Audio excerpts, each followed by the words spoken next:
saudaraku yang dikasihi oleh Tuhan Yesus Kristus. Berjumpa lagi di channel saya ini. Saya bersyukur kepada Tuhan atas firman Tuhan yang sungguh menghibur dan menguatkan bagi kita pada saat ini.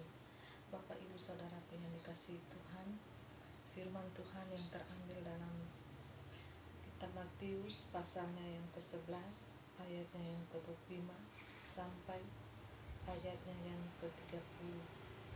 Firman Tuhan berkata, pada waktu itu berkatalah Yesus, "Aku bersyukur kepadamu Bapa, Tuhan langit dan bumi, karena semuanya itu Engkau sembunyikan bagi orang bijak dan orang pandai, tetapi Engkau nyatakan kepada orang kecil. Ya Bapa, itulah yang berkenan kepadamu. Semua telah diserahkan kepadaku oleh Bapakku, dan tidak seorang pun mengenal anak selain Bapa, dan tidak seorang pun mengenal Bapa selain anak, dan orang kepadanya anak itu berkenan menyatakannya. Marilah kepadaku yang letih, lesu, dan berbeban berat, aku akan memberi kelegaan kepadamu. Pikulah kuk yang kupasang dan belajarlah padaku, karena aku lemah lembut dan rendah hati, dan jiwamu akan mendapat ketenangan. Sebab kuk yang kupasang itu enak dan bebanku pun ringan." Amin. Terpujilah nama Tuhan. Bapak Ibu Saudaraku yang dikasihi oleh Tuhan Yesus Kristus, firman Tuhan yang menjadi renungan pada sore hari yang indah ini. Bersyukur kepada Tuhan karena kasih setia Tuhan itu nyata dalam kehidupan kita anak-anak Tuhan. Jadi ini ajakan daripada Tuhan Yesus Kristus, Sang Juru Selamat Agung kita, untuk senantiasa bersyukur kepada Tuhan, untuk senantiasa kita mengandalkan kuasa Tuhan, dan kita senantiasa merendahkan hati kita di hadapan Tuhan. Beda ya Bapak Ibu, orang yang rendah hati dan orang yang rendah diri. Orang yang rendah diri itu biasanya tidak percaya diri, tetapi beda-bedanya beda tipis. Sedangkan orang yang rendah hati itu hatinya yang merendah di hadapan Tuhan, maupun sesamanya bisa merasakan kerendahan hati orang tersebut. Dan kita akan kelihatan ya, kalau orang yang rendah hati itu dengan orang yang sombong akan ketahuan Bapak Ibu. Jadi di sini Tuhan mengatakan bahwa jikalau orang yang rendah hati ya kepada manusia itu, Tuhan Allah itu berkenan menyatakan kebesarannya, kemuliaannya, dan kuasanya, serta hal-hal yang ajaib yang kepada orang-orang pintar dan kepada orang-orang kuat atau kepada siapa saja yang angkuh. Tuhan tidak akan menyatakan kuasanya kepada jenis manusia yang angkuh ya. Biasanya orang kalau pandai, pintar, dia akan menjadi angkuh. Hanya sebagian kecil orang yang sudah pintar, pandai itu memiliki rendah hati, kerendahan hati. Ini manusia ya manusia. Manusia ini kalau dia tampan, ganteng atau cantik, dia akan memiliki keangkuhan hati. Tetapi bersyukurlah kita manusia yang walaupun telah memiliki kepintaran, kecantikan atau ketampanan, tetapi kita masih memiliki kerendahan hati di hadapan Tuhan. Ya, kita menjadi manusia-manusia yang selalu rendah hati seperti Allah Bapa Sorgawi. Karena Allah itu rendah hati Bapak Ibu, sedangkan Lucifer itu angkuh ya, sombong ya. Dia ingin menyamai dirinya seperti Allah, makanya dia jatuh di dalam pencobaan dirinya sendiri. Ya, orang yang angkuh itu akan cepat jatuh ya Bapak Ibu. Dia akan jatuh di lubang yang dia buat sendiri karena keangkuhan hatinya. Tetapi kalau orang yang rendah hati, dia akan berjalan sesuai dengan tuntunan Allah, dan Allah itu akan menyatakan dirinya dan kuasanya dan kebesarannya kepada orang tersebut, sehingga apapun yang dilakukan orang tersebut itu mempermuliakan nama Tuhan dan tidak mempermalukan nama Tuhan, tetapi mempermuliakan nama Tuhan, bukan mempermalukan ya Bapak Ibu. Tetapi orang-orang yang masih berjalan di jalannya sendiri, itu akan mempermalukan nama Tuhan Bapak Ibu. Dia akan menjadi batu sandungan bagi orang lain, ya. Malah dia akan mengejar keinginan-keinginannya, kesenangan-kesenangan pribadinya. Itu yang dia utamakan. Itu orang kedagingan, yang wajar kita tidak bisa heran dan tidak bisa juga memaksa orang tersebut, karena dia belum menembus dimensi baru itu. Ya, ada level-level yang Tuhan berikan kepada manusia ini. Ada manusia yang sudah di level dimensi baru, ada manusia yang masih di level dunia kedagingan, sehingga walaupun kata-kata ya kita lontarkan kepada orang tersebut, dia tidak akan mungkin berubah jikalau hatinya itu masih dipenuhi dengan kedagingan, hawa nafsu. Ya, jadi mari ajakan Tuhan Yesus ini, ajakan juru selamat kita, ya, dia mengajak kita untuk menyembahnya itu di dalam kerendahan hati, roh dan kebenaran. Ya, sembahlah aku di dalam roh dan kebenaran. Ya, dan Tuhan berkata, marilah kepadaku semua yang letih, lesu dan berbeban berat, aku akan memberi kelegaan kepadamu.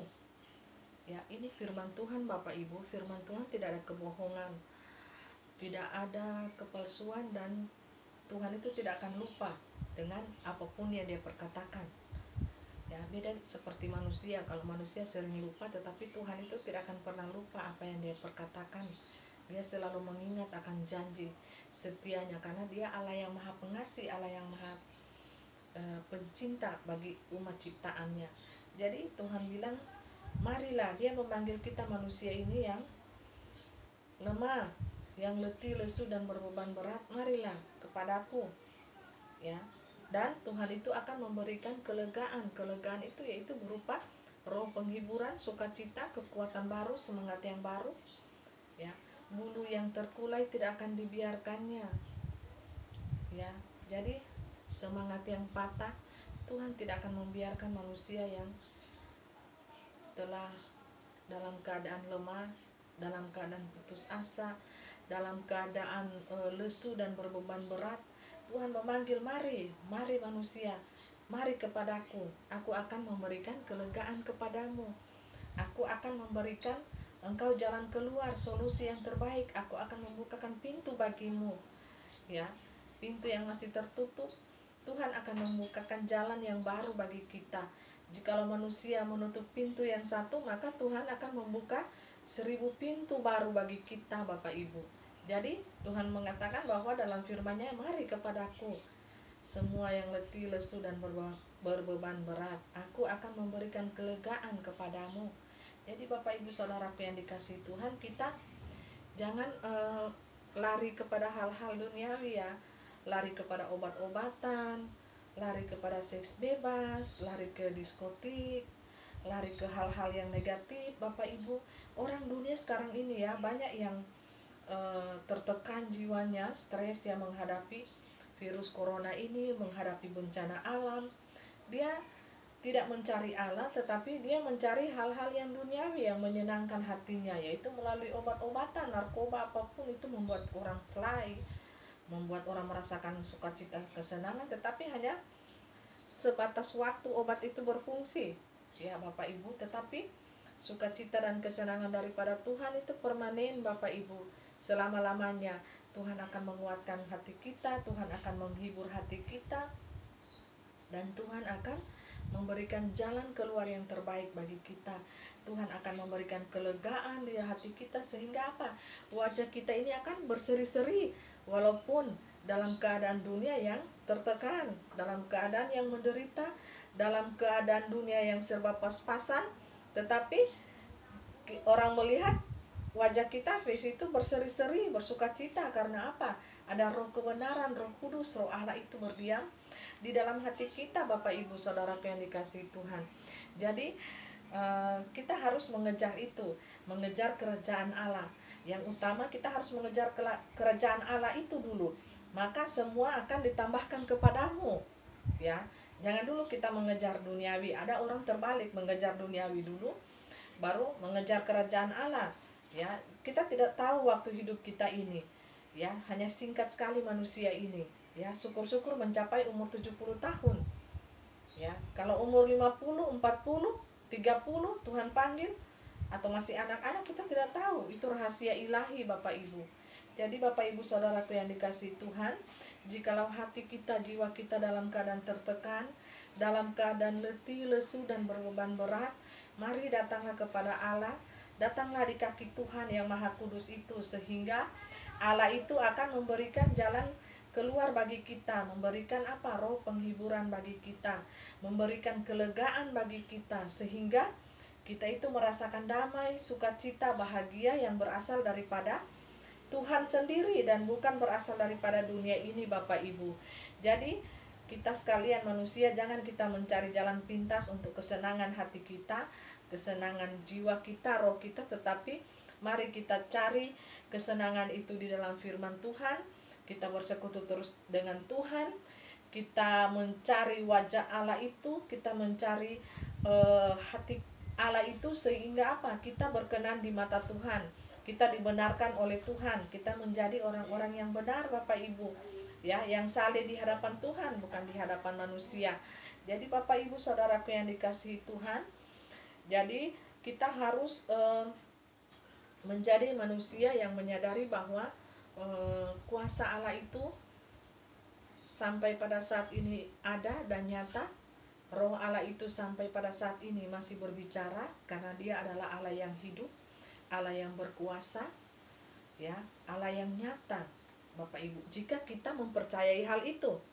Tetapi jikalau kita tidak mempercayai hal itu di dalam hati kita, maka hal itu tidak akan terjadi. Tidak akan terjadi pada diri Anda. Ya, Anda hanya mendengar kebaikan Allah itu, Anda hanya mendengar kuasa Allah itu, Anda hanya mendengar kebaikan dan kemahakuasaan serta cinta kasih Allah itu hanya melalui mulut orang lain, hanya melalui dari kehidupan orang lain, sementara Anda sendiri tidak pernah merasakan hal tersebut karena iman Anda tidak mempercayai hal tersebut.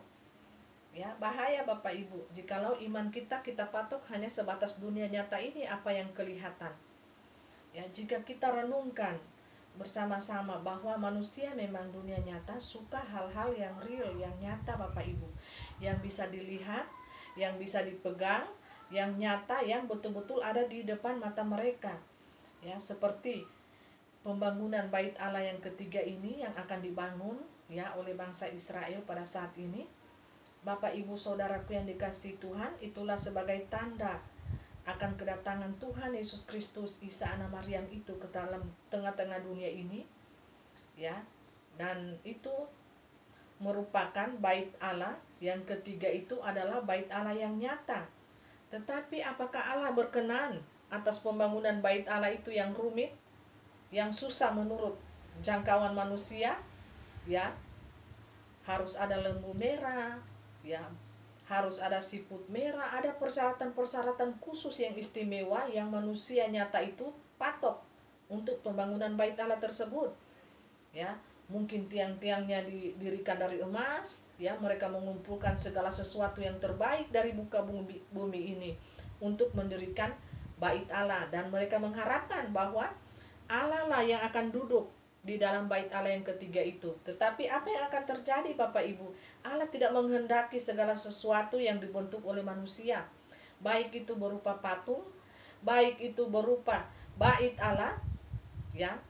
Kalau hati kita, pikiran kita berpatokan kepada gedung, rumah ibadah, itu Anda salah besar ya Bapak Ibu. Yang Allah mau itu adalah bait Allah yang kudus, hati kita manusia ini. Apakah di bait Allah yang ketiga itu Allah akan duduk di sana dan bersemayam di bait Allah yang akan didirikan oleh bangsa Israel itu? Tidak. Bukan Allah yang akan duduk di sana Bapak Ibu, melainkan Dajjal, antikristus itu sendiri. Dan manusia akan terkecoh pada saat itu Bapak Ibu. Mereka mengira bahwa itu adalah Allah, tetapi sebenarnya itu adalah Dajjal, antikristus itu sendiri, yang menyerupai seperti Allah. Dia akan berkuasa Bapak Ibu selama 7 tahun di muka dunia ini. Dan dari patung dia akan mengeluarkan suara manusia, berbahasa. Dan dari patung dari langit dia akan menurunkan api, sehingga manusia akan terkecoh dan berkata bahwa Allah sudah datang ke dalam dunia ini. Dan itu yang mereka nanti-nantikan, karena manusia ini kepala batu dan keras kepala Bapak Ibu. Sementara yang Allah mau itu adalah bangunan bait Allah kita yang kudus ini adalah tubuh kita, hati kita, roh kita ini. Ya, Allah tidak mau, bukan tidak senang manusia itu membangun tempat ibadah bait Allah.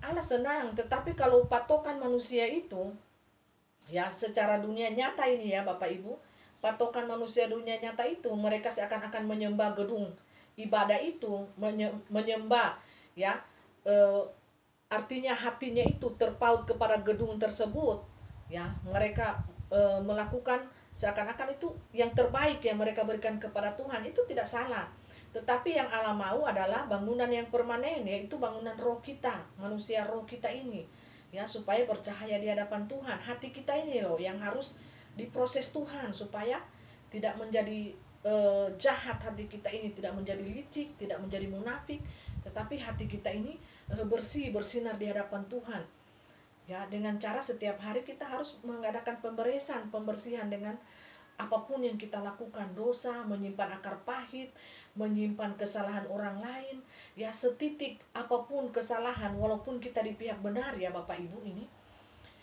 orang lain melakukan kesalahan kepada kita, orang lain menyakiti hati kita ya, baik dengan perbuatan mereka, cara ngomong mereka yang sesuka hati mereka, dan kita menyimpan kesalahan mereka itu di hati kita, walaupun di bibir kita telah berkata bahwa kita telah mengampuni mereka, tetapi Allah itu melihat hati ya, tidak ada kebohongan di sana.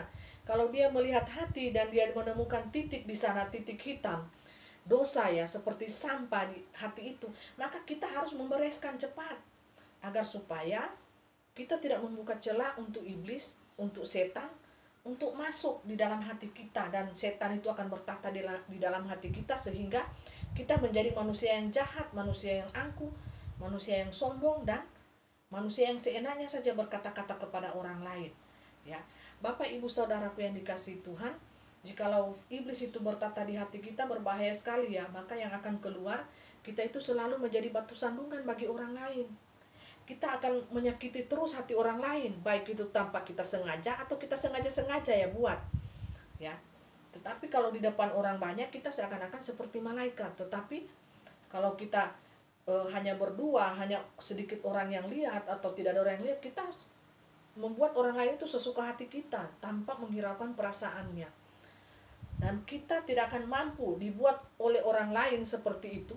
Dirinya itu tidak akan mampu terima karena angkuh, sombong. Ya, itu setan itu yang ada di hati kita. Walaupun secara dunia nyata orang itu melihat kita rohani, orang itu melihat kita saleh, hidup saleh, tetapi Tuhan itu mengukur semuanya dari hati dan alam roh yang berbicara. Jadi Bapak Ibu Saudaraku yang dikasihi Tuhan, Tuhan itu mengajak, mari datang kepada Tuhan. Bukan kamu mencari penghiburan-penghiburan yang fana, yang hanya bersifat sementara saja ya. Penghiburan yang dunia tawarkan ini bersifat sementara saja Bapak Ibu ya. Orang yang mencari penghiburan itu melalui seks bebas, obat-obatan, narkoba, itu hanya merugikan dirinya sendiri dan masa depannya ya. Tetapi Tuhan mau bahwa kita itu mencari wajah Tuhan, mencari hadirat Tuhan yang Maha Kudus. Tuhan berkata dalam firman-Nya, marilah kepadaku semua yang letih, lesu, dan berbeban berat, aku akan memberikan kelegaan kepadamu.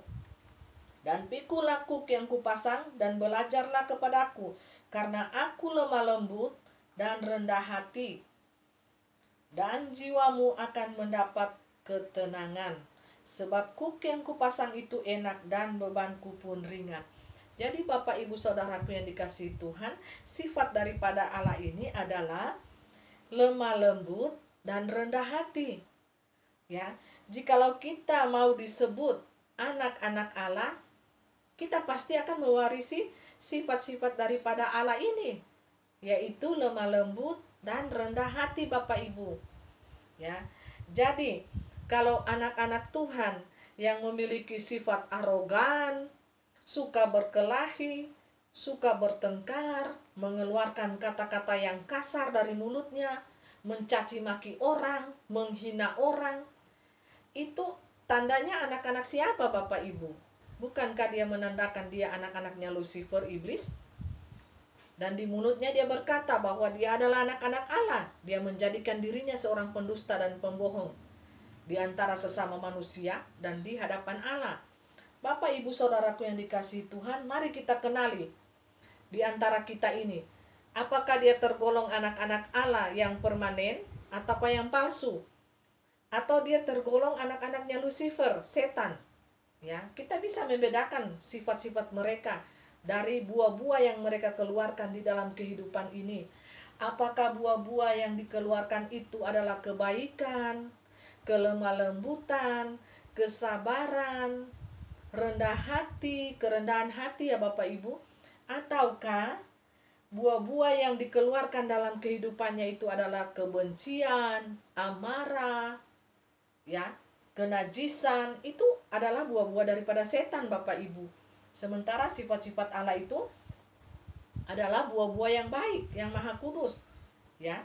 Kelemah lembutan, kerendahan hati, ya, buah-buah roh, kesabaran, sukacita, penguasaan diri, damai sejahtera, ada semua itu Bapak Ibu. Jadi kita bisa membedakan, ya, tidak sulit membedakan antara anak-anak Tuhan yang asli atau anak-anak Tuhan yang palsu, KW2, KW3, atau anak-anak Lucifer. Ya, tidak semua anak-anak Tuhan ini asli, ada yang palsu, KW2, KW1, KW3. Ya, belum semua, itu melalui proses Tuhan. Dan hanya diri sendirilah yang paling tahu bahwa kita ini anak Tuhan yang sudah berada di level mana, KW1, KW2, KW3 atau asli Bapak Ibu. Jadi marilah kita datang kepada Tuhan. Karena apa? Karena setiap manusia, setiap orang, setiap pribadi, Tuhan memasang pada dirinya adalah kuk, ya, semacam pemantauan diri, ya, ada semacam pengetesan untuk kehidupannya itu, ya, kuk itu, ya, seperti yang dipasang di sapi, di kuda itu. Jadi arah mata kita itu harus fokus. Jadi arah mata kita itu harus fokus kepada Tuhan Bapak Ibu Saudaraku yang dikasihi Tuhan. Kita jangan fokus arah kita ke kiri, ke kanan, tetapi arahkan mata kita itu kepada Tuhan, fokus ke depan dan jangan melihat ke belakang, samping kiri kanan, jangan ya Bapak Ibu. Kita akan kehilangan fokus kita, arah mata kita. Tetapi marilah kita fokus kepada firman Tuhan dan kita harus memikul kuk yang dipasang oleh Tuhan itu di dalam diri kita, pribadi masing-masing kita. Karena apa? Kuk yang kupasang itu enak, ya. Jadi Tuhan itu tahu sampai di mana kemampuan kita manusia ini, ya. Masing-masing manusia itu berbeda-beda kemampuannya Bapak Ibu, tidak sama. Jadi kuk yang kupasang itu enak jikalau kita berjalan dengan Tuhan, ya. Jikalau kita itu mengandalkan Tuhan, jikalau kita itu mengandalkan kuasa Tuhan Bapak Ibu, jadi kita akan merasa enak. Beban itu akan terasa ringan, walaupun secara dunia nyata ini orang melihat kita sangat menderita, tetapi kita akan merasakan ringan jikalau kita itu berjalan bersama Tuhan Bapak Ibu, dipimpin oleh Roh Kudus itu, Roh kebenaran, Roh ilahi itu. Maka seberat apapun beban dunia ini, ya, penderitaan apapun yang kita alami di dunia ini, kita akan merasa ringan jikalau kita ada bersama dengan Tuhan, jikalau kita mengandalkan kuasa Tuhan itu. Karena apa? Di saat-saat tertentu, di saat-saat kita pada titik yang terendah, ya, kita sangat menderita sekali, maka Tuhan itu akan menggendong kita Bapak Ibu. Tuhan itu akan memberikan penghiburan yang luar biasa, sukacita yang luar biasa. Ya, itu yang saya alami Bapak Ibu. Ini bukan cerita dongeng, ya, tetapi nyata Bapak Ibu. Kalau kita betul-betul berjalan dengan Tuhan, ya, dengan kuasa Tuhan, maka penderitaan apapun, penyiksaan apapun yang kita alami di dunia ini, ya, penderitaan hidup, penderitaan hati, penderitaan fisik. Saya mengalami penderitaan fisik yang luar biasa, ya. Saya disiksa itu selama 1 bulan lebih di tangan para dukun itu, paranormal, supranatural. Tetapi apa yang saya rasakan bahwa saya mendapatkan sukacita dan damai sejahtera yang luar biasa yang Tuhan berikan kepada saya. Tidak ada duanya Bapak Ibu, saya diberikan kesempatan untuk berjalan di jalan kerajaan surga, ya. Saya digendong-gendong Tuhan Yesus, ya. Tetapi umur kita dengan umur di alam supranatural spiritual itu berbeda, tidak sama Bapak Ibu. Ya, jikalau umur kita di alam nyata ini sudah tua, ya, seperti saya umur 40 di sana itu baru 13 tahun, masih anak-anak remaja ya, masih kecil. Jadi jangan salah kalau opa oma yang suara kita lihat di dunia nyata ini so opa oma, di sana dia muda, bahkan bisa saja jadi bayi-bayi rohani atau remaja. Ya, kita ini rahasia ilahi itu yang Tuhan tunjukkan kepada saya Bapak Ibu. Memang terlihat agak lucu, tetapi itu nyata Bapak Ibu, nyata karena saya alami nyata seperti itu. Jadi kita akan muda di sana, itu kita akan muda dan tergantung iman pelayanan kita di bumi ini. Ya, jangan salah kalau opa oma so kita lihat di dunia ini opa oma dia tidak melayani Tuhan, tidak bekerja di ladang Tuhan, tidak memberitakan kabar sukacita itu kepada sesamanya. Jangan-jangan sampai di sana bayi-bayi, dia akan jadi bayi-bayi rohani di sana. Jadi Bapak Ibu Saudaraku yang dikasihi Tuhan, mari kita bertanding di jalan Tuhan yang benar. Karena apa? Kuk yang kupasang itu adalah enak dan jadilah pemenang. Ya, kita kalau bertanding itu tidak ada orang yang mau kalah ya, semuanya ingin jadi pemenang. Tetapi bagaimana kita keluar sebagai yang terbaik ya di dalam sebuah pertandingan itu. Jangan hanya sebagai pemenang, tetapi keluarlah pribadi Anda sebagai yang terbaik. Usahakan itu, walaupun kita dalam pertandingan itu kita jatuh bangun Bapak Ibu. Karena manusia apa dunia nyata ini lemah ya, kita ini manusia, tetapi kita berusaha. Kita berusaha dari hari ke hari, kita berusaha Bapak Ibu. Berusahanya itu yaitu dengan rajin membaca firman Tuhan, merenungkan firman Tuhan itu siang dan malam. Ya, itu menjadi patokan nyata bagi kita supaya apa? Supaya kita tidak keluar dari jalur pertandingan tersebut. Bapak Ibu Saudaraku yang dikasihi Tuhan, dan Tuhan di sini menghendaki dalam firman Tuhan ini adalah belas kasihan. Belas kasihan ya, Bapak Ibu tahu arti belas kasihan? Ya, belas kasihan. Belas kasihan itu Bapak Ibu itu sangat luas sekali ya. Hati itu, hati kita itu milikilah hati yang berbelas kasihan kepada sesama kita manusia. Jadi ya, yang Allah kehendaki itu ya, kepada kita manusia itu adalah belas kasihan. Kalau kita masih memiliki hati yang mempunyai belas kasihan kepada sesama kita, maka itu kita bisa merasakan kasih dan damai sejahtera yang luar biasa dalam hati kita. Kita bisa berbagi kelebihan kita kepada sesama kita yang dalam keadaan kekurangan. Kita bisa berbagi berkat-berkat rohani, berkat jasmani kepada mereka yang membutuhkan Bapak Ibu. Jadi, jangan halangi kuasa Allah itu bekerja di dalam hati kita. Jangan halangi kuasa Allah itu bekerja di dalam hidup kita anak-anak Tuhan. Jangan halangi semua hal yang berbau supranatural, spiritual. Kuasa Allah itu bekerja di dalam hidup kita, di dalam hati kita. Jangan kita halangi itu hanya di batas logika kita. Anda akan rugi. Saya berkata ini adalah segala sesuatu yang rahasia yang tidak hanya terbatas dunia nyata, tetapi saya membahas setiap apapun yang saya bersaksi di channel saya ini adalah sesuatu dari dua dimensi Bapak Ibu. Dua dimensi alam nyata dan alam supranatural spiritual. Jadi jangan batasi kuasa Allah itu bekerja di dalam hidup kita, di dalam tubuh kita, di dalam hati kita, di dalam kelima panca indera kita ini. Kita jangan batasi itu hanya sampai di logika kita. Anda akan rugi. Sekali lagi saya katakan, Anda akan rugi sendiri kalau Anda membatasi pekerjaan Roh Kudus itu, pekerjaan Allah itu yang hanya sampai di logika Anda yang terbatas. Ya, sementara pekerjaan Allah itu luas Bapak Ibu. Allah berkata, batu-batu pun bisa bernyanyi. Kalau Anda tidak malas-malas melayani Tuhan, kuasa Allah itu sendiri yang akan menyatakannya. Ya, dia akan datang lewat mimpi, lewat penglihatan.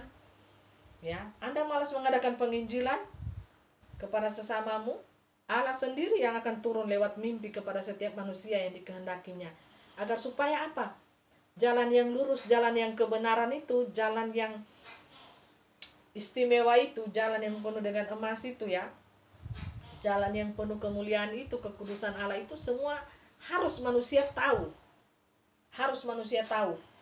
Allah tidak memilih-milih manusia satu, manusia dua, manusia tiga, tidak. Dia harus memberitakan jalan itu, jalan keselamatan itu kepada semua manusia. Supaya apa? Kerajaan surganya itu full, Bapak Ibu. Jadi Allah itu sangat mengasihi kita manusia yang lemah ini.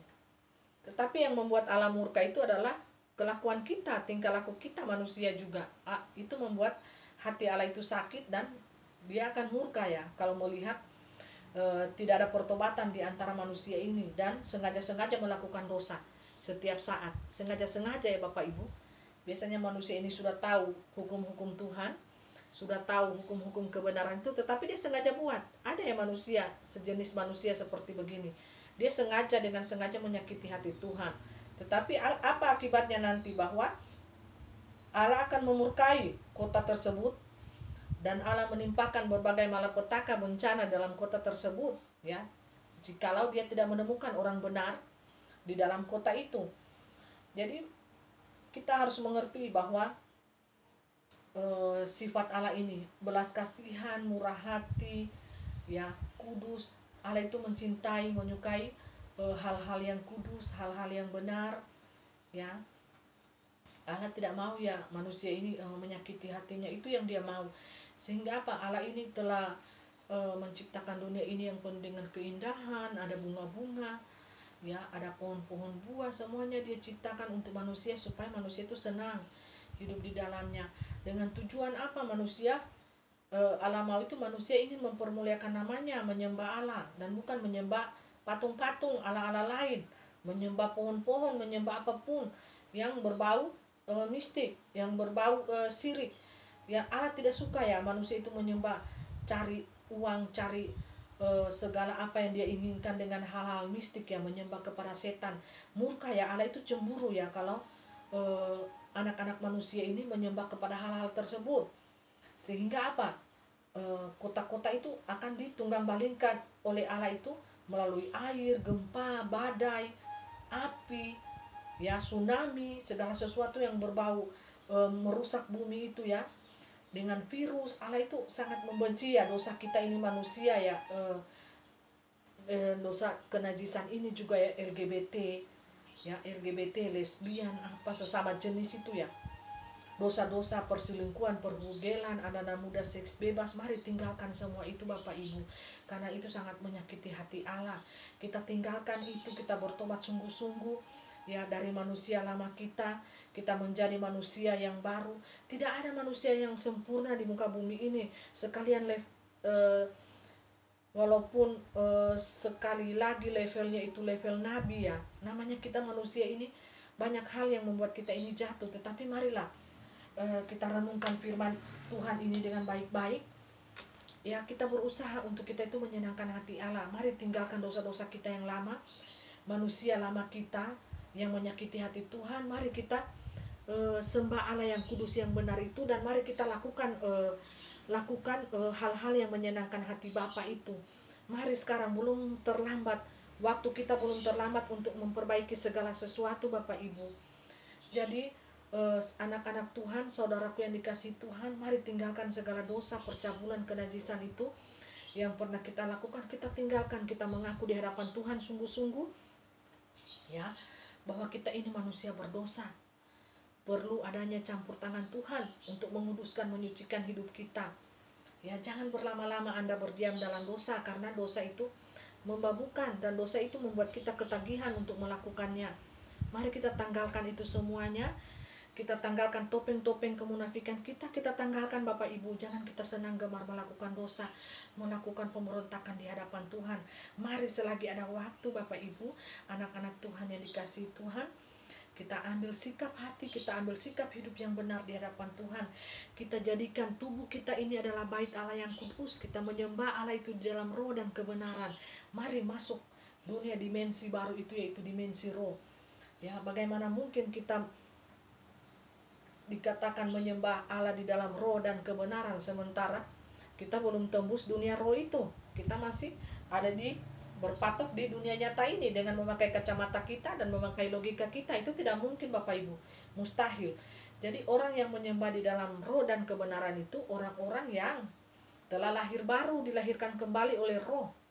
Ya, itu baptisan api, baptisan roh api Tuhan itu termasuk itu di dalamnya itu. Ya, roh itu, ya, itu baptisan api itu Roh Kudus kemuliaan Tuhan itu membaptis roh-roh orang dimensi dunia baru itu, dunia yang lama dia tinggalkan, kelahiran kembali itu ya, itu roh, itu kelahiran kembali itu roh. Jadi saya mengajak kita sebagai anak-anak Tuhan, mari kita masuk dimensi itu dan kita sembah Allah di dalam roh dan kebenaran, bukan menyembah Allah di dalam dunia nyata ini hanya sebatas kedagingan yang penuh dosa, dan yang hanya sebatas orang lihat kita menyembah Tuhan. Belum tentu orang lihat kita menyembah Tuhan, kita betul-betul menyembah Tuhan. Ya, siapa tahu kita menyembah Tuhan, kita pemikirannya ada di sana, ya. Pikiran kita dari dunia, terbang ke sana, terbang ke sini, pikirkan segala sesuatu yang malam pikiran kita dan hati kita itu malah memberontak kepada Tuhan, tetapi orang lain lihat kita menyembah Tuhan. Bukankah itu berbahaya, Bapak Ibu? Jadi yang Tuhan mau itu adalah menyembah Allah di dalam roh dan kebenaran. Itu tidak ada kemunafikan, Bapak Ibu. Jadi kalau kita menyembah Tuhan di dalam roh dan kebenaran, roh kita itu yang tersungkur di hadapan Tuhan, ya, seperti api, naiknya itu seperti bola api, ya. Jadi manusia itu yang Tuhan kehendaki itu adalah rohnya, ya, menyembah Tuhan itu dalam roh dan kebenaran, bukan fisik, ya, bukan fisik, bangunan fisik, bukan itu, ya, tetapi sembahlah Allah di dalam roh dan kebenaran. Kita harus menjaga tubuh kita, bait Allah yang kudus ini, dengan sempurna, dengan sebaik-baiknya, ya. Kita mendekatkan diri kepada Tuhan dan kita tinggalkan dosa-dosa kita, Bapak Ibu. Jangan terlena dengan dosa, ya. Dosa itu memang nikmat, sedap, dan penuh sensasi, tetapi marilah kita tinggalkan semua itu, karena itu adalah jalannya setan, ya, jalannya iblis. Iblis senang, ya, sangat bertepuk tangan dia kalau ada anak-anak Tuhan yang senantiasa mengikuti jalannya, ya. Tetapi ada hati yang sangat tersakiti, yaitu hati Allah Bapa Surgawi yang melihat anak-anaknya jatuh ke dalam berbagai-bagai macam dosa dan kejahatan. Bapak Ibu Saudaraku yang dikasihi Tuhan, saya mengatakan bahwa tidak ada manusia satupun di dunia ini yang sempurna. Mari kita sempurnakan itu di dalam kuasa Allah, di dalam firman Allah. Kita sempurnakan itu semua, Bapak Ibu. Dan mari tanggalkan dosa-dosa kita, tanggalkan hidup yang lama kita. Karena yakinlah tidak ada manusia satupun yang sempurna dan yang tidak berdosa. Hanya satu manusia yang paling sempurna, yang maha kudus, yang pernah hidup di dunia ini, yaitu pribadi Tuhan Yesus Kristus itu sendiri, Bapak Ibu. Ya, manusia kalau masih manusia di dalam daging, seperti lahir dari daging, itu semuanya melakukan dosa. Tidak ada yang lolos uji tes, ya, kelayakan di hadapan Allah. Semua berdosa di hadapan Tuhan. Sekelas nabi pun jatuh berulang-ulang kali di dalam dosa, berbagai-bagai macam dosa. Apalagi kita manusia yang bukan sekelas nabi, tetapi itu bukanlah patokan satu-satunya bagi kita, ya.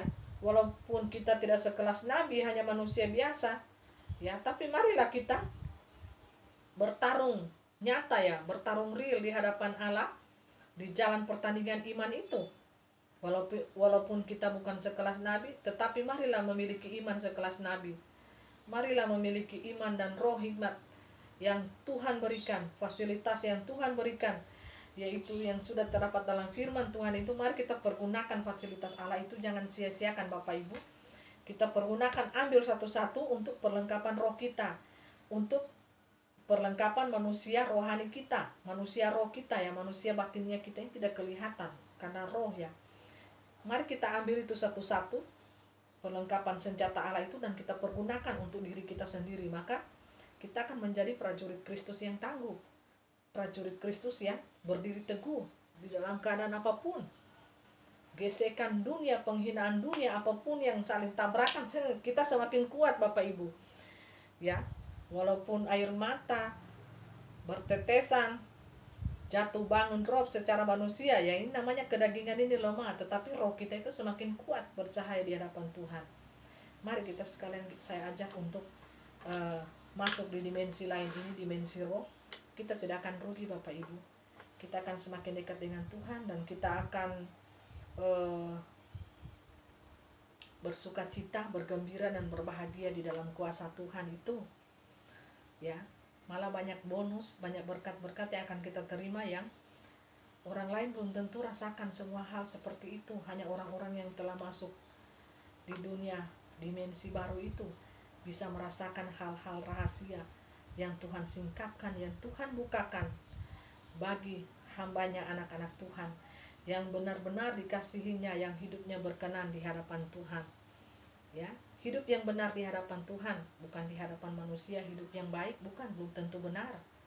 Baik itu belum tentu benar, tetapi hiduplah yang benar sudah tentu akan baik dalam pandangan manusia. Biarlah firman Tuhan ini menjadi renungan malam bagi kita, dan kita sekalian menjadi makhluk-makhluk penyembah Tuhan, makhluk-makhluk yang sujud di hadapan Tuhan dengan kerendahan hati, dengan mengakui kebesarannya, dengan mengakui kedaulatannya, dengan mengakui kuasanya dan pekerjaan rohnya yang kudus di akhir zaman ini. Kita menjadi anak-anak Tuhan yang bercahaya di hadapannya. Jadilah bintang-bintang di hati Allah. Jadilah kesayangan di hati Allah. Terpujilah nama Tuhan. God bless you all.